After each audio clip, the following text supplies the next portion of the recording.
Hi, I'm Suna Verhoef. I'm a teacher at Pioneer School for the Visually Impaired in Worcester, South Africa. In this video, I will be asking the question, how inclusive is your classroom? More specifically, is your classroom a place where the visually impaired child will not only feel welcome, but will be fully included? It is important to realize that inclusive education is not about dumbing down the curriculum. It is not about lowering standards and expectations, and it is not a goal that must be achieved sometime in the distant future. It is about the presence, participation, and achievement of all children, and having high expectations of all of them. Inclusion is about a sense of community, flexibility, access, collaboration, and cooperation, about accountability and visionary leadership. Inclusion is a process. I find it more helpful to talk about including, which is a verb and emphasizes the present tense, something that is happening now. We should not be waiting. We should be including now, today.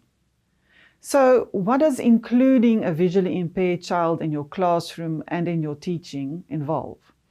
Let's look at the steps in this process, this journey of including. The first step on this journey is your attitude, your mindset. Are you ready to include? Are you certain that you understand that if you follow the principles of universal design, then the process of including will enrich your teaching and will benefit all of the learners? I'm not talking about merely using politically correct language or about things that sound nice to say, but about how there is really something valuable to discover here.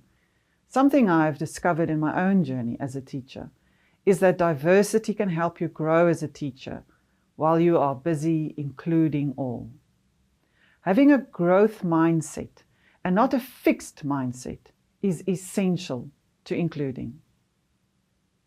The second step is understanding that visual impairment is a continuum and that each child with visual disability will have a different way of seeing. It is important to learn about the types of visual impairment, but it is even better practice to get to know the individual child. This child is more than a mere diagnosis. It is good practice to be familiar with the field of vision loss, about proper lighting, eliminating glare, contrast, and all the types of adaptations and accommodations. But it is even better practice to realize that this child will have his or her unique passions, skills, and strengths, and that this child will have her own unique way of dealing with seeing and not seeing. The third step is preparing the learners in the class for the journey. Including needs careful preparation and planning to be successful. Before the new learner arrives, you should talk about the process. It is counterproductive to preach to the learners about respect and stereotyping. Rather use activities that make them learn these concepts by doing, playing, and experiencing. It is important to point out at this stage that you should make sure that sighted learners should not feel pity for the visually impaired child. It is vital that they should see the visually impaired child as their equal. It is, of course, part of your job as a teacher to encourage empathy and kindness, but be vigilant during the journey that you do not have some of your very kind learners volunteering to do too much. It is your responsibility as a teacher to make sure there is collaboration and peer support, but it should be carried out in an empowering way. The peers of the visually impaired child should not contribute to learned helplessness. In other words, the visually impaired child should not be sent a message that he or she is seen as not capable or not a full participant in what everyone in the class is doing together. Helping should be equal and mutual. Think out of the box. Are there ways in which the visually impaired child can help the others? The fourth step on the journey is preparing your classroom. Ideally, this part of the preparation will be done with the help of an orientation and mobility specialist. But this is not always possible, and therefore many teachers do this themselves. One aspect of preparing your classroom is seating arrangements. Arrange seating for the visually impaired child so that the desk is easy to find. Usually this will be in the front of the class, which is also where you usually stand when you are teaching. Encourage the child to sit there, but do not force the child. Sitting in front will make movement easier, and it will also mean the child can hear you more clearly. Hearing you clearly is hugely important, as the visually impaired child relies heavily on verbal instruction. Ensure that the child's desk or workspace is large enough and not cluttered. You might need an extra desk, as some learners might have Perkins Braille machines or other adaptive technology that takes up extra space. It is, however, also important that the visually impaired child should not be separated or sit isolated from their peers. Again, you will have to monitor this carefully and frequently.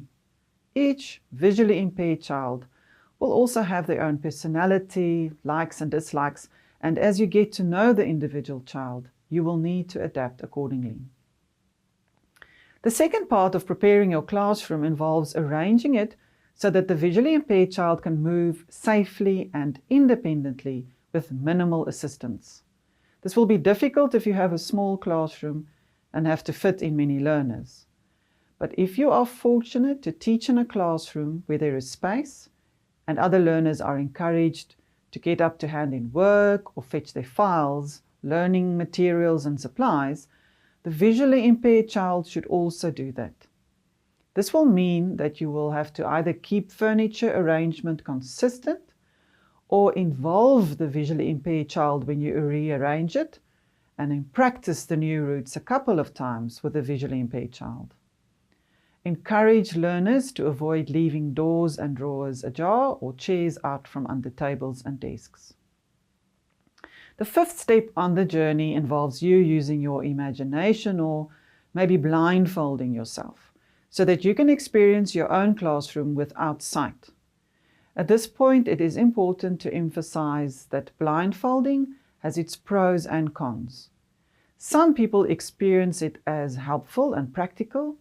Others find that it fills them with fear.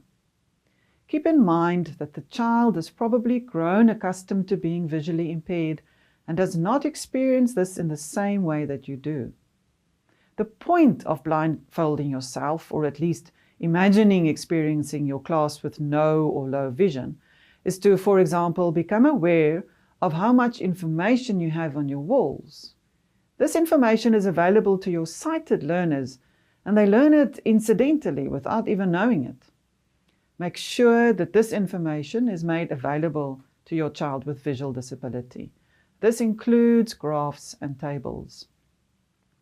Another reason is to realize how boring it might be to experience your classroom and teaching without any inputs other than verbal. Start thinking about your classroom environment and your teaching in terms of involving all the other senses. As you start filling your classroom with tactile material and including the other senses in your teaching, you will notice how much the other learners also benefit. Using the theory and principles of universal design and infusing your lessons with the expanded core curriculum will not only make your learners more interesting for the learners, but also energize yourself as you reap the rewards of improving your teaching. The final step is to collaborate with colleagues. Do not attempt this journey on your own. A team is far stronger, wiser, more intelligent and more capable than the individuals involved within it can ever be, considered one by one. You need the support of others. If one person falters and loses confidence, the others must encourage them to get back in the saddle. In short, including is about good teaching, a positive attitude, and most often, basic common sense. You've got this. Enjoy the journey.